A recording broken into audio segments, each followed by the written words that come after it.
Estamos ya en el segmento de Su Cita con la Ley. Nosotros la semana pasada habíamos tocado el tema de los derechos de familia, de la justicia de familia, pues para ser específico, con el diputado Carlos Emilio López. Hoy tenemos el honor de tener nuevamente al diputado Carlos Emilio López y también tenemos, bueno, Carlos Emilio López lo presento como el secretario del Grupo Institucional de Promoción de Equidad de Género de la Asamblea Nacional y con el juez José Ramón Barberena, él es juez cuarto del Distrito de Familia de Managua. Bienvenido, juez. Mucho gusto. Buenos días, Ricardo. Diputado, buenos días, un gusto doctor tenerle. Barberena. Y agradeciéndole siempre este espacio que la Asamblea Nacional ha organizado pues para que nosotros podamos comunicarle estos temas a la gente. Y quería comenzar por eso. El tema de la justicia de familia es bastante, de bastante desconocimiento, no solo de la población en general, sino tengo entendido de inclusive los abogados mismos y notarios, porque es algo relativamente nuevo. ¿Puede comentarme un poco por qué es esto? ¿Cómo no? La justicia de familia es nueva. Entra en vigencia a partir de que se apruebe el Código de Familia y que todas las instituciones públicas, privadas, la sociedad en su conjunto, tenemos la obligación de cumplirlo, de implementarlo, porque es un código de orden público, es decir, de obligatorio cumplimiento, tanto para el Estado como para la sociedad. Hemos estado discutiendo sobre los principios o características de esta justicia. El viernes pasado dilucidábamos alrededor del principio del equilibrio y el fortalecimiento familiar. Es decir, este código lo que busca es la unidad de la familia, la consolidación de la familia, el principio del respeto a las normas del procedimiento. Es decir, este es un código que respeta los derechos y las garantías procesales que están establecidos en la Constitución y las garantías procesales universales y también las especiales en materia de familia. Asimismo, estuvimos discutiendo sobre el principio de la oralidad. Es decir, esta justicia le pone fin a la justicia escrita, a la justicia complicada, y ahora surge una justicia sencilla, una justicia oral. Usted me había dicho que el único requerimiento escrito que se tenía que hacer era a la hora de presentar una demanda y a la hora de que había una resolución ya. O sea que en medio de todo eso ya uno no tiene que esperar que el documento que estaba ahí guardado venga y que se lea ese documento, sino ahora uno puede oralmente resolver las cosas. Hay un juez presente que va a estar, o sea, que puede escuchar a las personas, no necesariamente va a leer en un papel lo que uno tiene que decir, sino escucharme directamente. Así es. Una característica de esta justicia es la celeridad. Tiene que ser una justicia rápida, una justicia ágil, una justicia expedita. La justicia de familia anteriormente, en tiempos pasados, era una justicia lenta, una justicia que caminaba a paso de tortuga. Hoy, en estos nuevos tiempos, la justicia camina a la velocidad de la liebre. Muy rápida, y el doctor Barberena quizás puede ilustrarnos, contarnos un poco de cómo desde abril que entró en vigencia el código, los casos, las demandas se resuelven en tiempos muy breves. Señor juez. Bueno, mire, importante es tener claro que los principios procesales que incluye el Código de Familia, lo que pretenden es que los conflictos familiares los resuelva la familia. ¿Por qué esto lo diseña de esta forma? Porque el que siente su problema es uno, el que siente su dolor es uno, no lo siente el vecino. Y la ley lo que nos hace es regular las conductas nuestras cuando no nos ponemos de acuerdo. Y en esto quiero destacar uno de los principios que llaman a eso, es que dice que el juez debe buscar la solución colaborativa de las partes. Y la solución colaborativa de las partes significa eso. Tienen el problema porque se están separando, porque no le da la pensión de alimentos, porque yo quiero vivir con mi hijo. Entonces, platiquémosla. Y el proceso de familia, como decía el diputado Carlos Emilio, prevé dentro de esa oralidad que en cualquiera de las dos audiencias las partes puedan ponerse de acuerdo, o sea, puedan conciliar. Y ahí el papel que le da la ley al juez es de convertirse en un asesor, en un orientador, en decir a las partes, miren, lo más adecuado a lo mejor sea tal cosa, o flexibilice. Tengo entendido que ahora con la inmediación el juez puede dirigir un poco este proceso. O sea, antes el juez no se involucraba tanto, ahora sí puede, como usted decía, pues, además de asesorar, como dirigir. Pues. Cuénteme un poco de la inmediación en sí. Sí, entonces la inmediación tiene que ver con eso, con tener a las dos partes enfrente, invitarlos inclusive a conciliar. El código nos dice que lo invitemos a que concilien. Si no concilian, después aplicamos la ley, pero lo importante de la conciliación es que el papel de director del juez, lo único que le permite es no permitirles que lleguen a acuerdos que violenten derechos de los niños, las niñas y los adolescentes. Por ejemplo, si usted gana 100.000 córdobas y está ofreciendo una pensión de 2.000, yo no puedo permitir que usted proporcionalmente dé esa cantidad y a lo mejor es su único hijo. Yo no le puedo permitir de que usted llegue a acuerdos que usted va a dejar de ser padre, porque son derechos irrenunciables. Y ahí es donde nosotros decimos alto. Y en la realidad han ocurrido. Y quiero comentar, por ejemplo, una realidad. Llega una pareja a que le ratifique un acuerdo hecho ante un notario. ¿Qué habían acordado? Que le debía como 30.000 córdobas de alimentos atrasados, pero que le dedujera 12.000 porque le compró 2 celulares, negociando celulares por pensión de alimentos.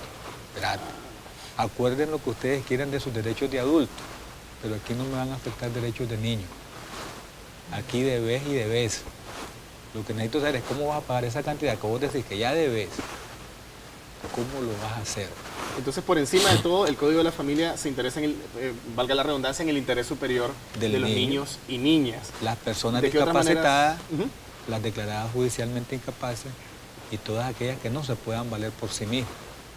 ¿Por qué? Porque son personas que están en situación de vulnerabilidad. Y en dependencia de. En dependencia de, entonces nosotros es donde entramos a jugar nuestro rol. De ahí es donde hablaba el diputado, decía, la oficiosidad nuestra. Nosotros tenemos, de acuerdo al código, la posibilidad del impulso procesal de oficio. Eso es sin discusión con nadie. Pero también tenemos actuaciones de oficio. Por ejemplo, el juez de familia puede mandar a pedir cualquier información de cualquier demandado y no está limitado. Inclusive podemos levantar sigilo bancario. Cuando dice información es cuentas bancarias, cuánto dinero tiene, su salario. Toda la información que permita determinar cuál es la capacidad económica que tiene una persona. Aunque el mismo código le establece al demandado que en la contestación de la demanda, cuando se van a discutir alimentos, tiene que decir obligatoriamente en su contestación qué ingresos ha tenido los últimos 3 años. ¿Para efectos de qué? De poder determinar una pensión alimenticia provisional, proporcional y lo más equitativa posible. Y que si no cumple con esa obligación, queda ya a la discreción. No lo cumplí, voy a aplicar lo que yo me imagino que gana.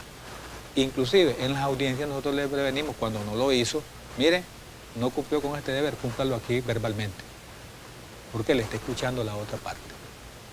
Y ahí tendrá que decir, no he trabajado, sí he trabajado, o antes trabajaba ganaba más, o antes trabajaba y ganaba menos, que ya a uno le permite tener una mejor visión. Importantísima esta oralidad, es que uno ya no está en la oficina leyendo aquellos escritos de 15 páginas para pedir que mande a unos alimentos provisionales. Sino que lo escucha usted directamente. Ahí lo escucho. Inclusive tenemos la facultad de pedir las aclaraciones. Dígame, señor, a ver, ¿cómo es que es lo que está contando usted? Explíqueme de otra manera. Exacto. En el canal 2 ganaba 10.000 y en el canal 4 ganaba 50.000 y en el canal 59 ganaba no sé cuánto. ¿Me explico? Entonces, todo eso nos va a nosotros permitiendo tener una visión más clara del asunto. Y este principio que hablaba de solución colaborativa viene también a la par, porque los principios hay que verlos como hermanitos de esos hermanitos que se quieren. Porque a la par viene la libertad flexible. El código nos dice que repudia el ritualismo. Que ya yo... ¿El ritualismo? El ritualismo es todo aquello ceremonioso, aquello solemne, que si no me pone señor juez, entonces no recibo el escrito. Como la burocracia, podríamos llamarle. Y quiero agregar algo aquí, con esta libertad. En el ritualismo es que, por ejemplo, a veces nosotros decíamos, no hay lugar a admitir la demanda porque no viene papel sellado. Ahora ya ni papel sellado se usa. Y eso quería preguntarle sobre el impulso procesal de oficio. De hecho, tengo entendido que antes no se movía absolutamente nada a nivel legal si no habían escritos. Pues, o sea, ahora... Por eso, ya le aclaré que en el impulso procesal de oficio nosotros hacemos todo desde la presentación de la demanda. Yo no necesito que me digan, abra prueba, porque ya no hay apertura a prueba. Ahora lo que existen son audiencias. Entonces, lo que nosotros velamos aquí que la demanda cumpla los requisitos que le dice la ley. ¿Los reuniste todos? Vámonos, comencemos. Y de ahí para allá no me detiene nadie.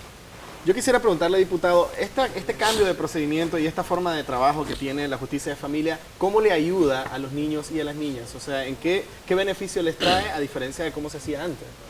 Uno de los principios centrales de esta justicia es el interés superior de los niños y las niñas.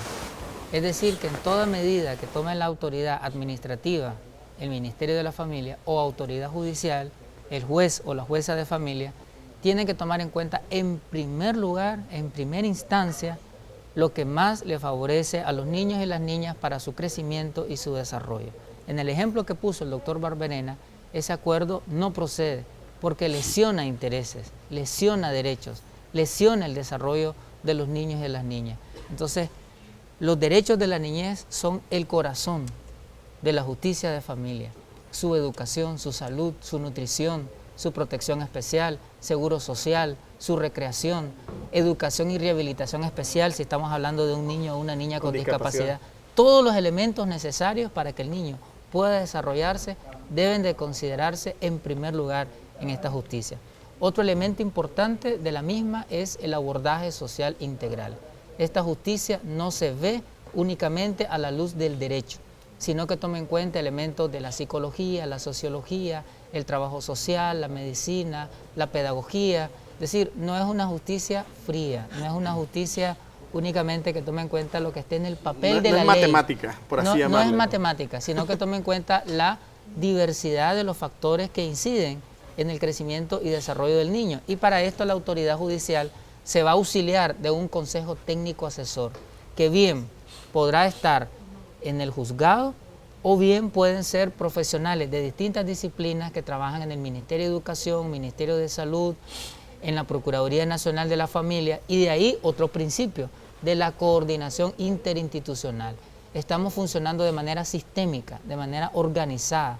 Todas las instituciones que trabajan el tema de la familia hoy en Nicaragua no son una isla, sino que funcionan de manera articulada e interrelacionada para resolver los casos de familia de forma ágil, sencilla, breve y garantizando y restituyendo derechos. Entonces, sí me gustaría, muchísimas gracias por esta información que nos trae el señor juez, diputado. ¿Cómo las personas, más allá de este segmento, pueden buscar información acerca de la justicia de familia?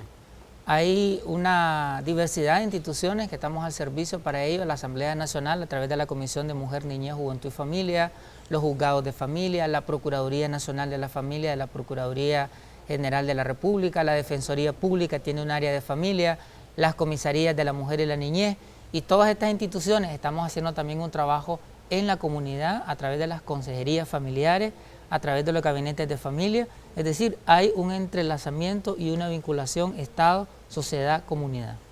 Muchísimas gracias entonces por esa información, diputado. Señor juez, hay muchos otros temas en los que muy probablemente necesitemos de su valoración y de sus opiniones, así que les agradezco mucho entonces por darnos toda esta información a nosotros y a nuestra audiencia. Nosotros continuamos con más de Primera Hora y tenemos aquí en el estudio al Ballet Folclórico Aide Palacios, así que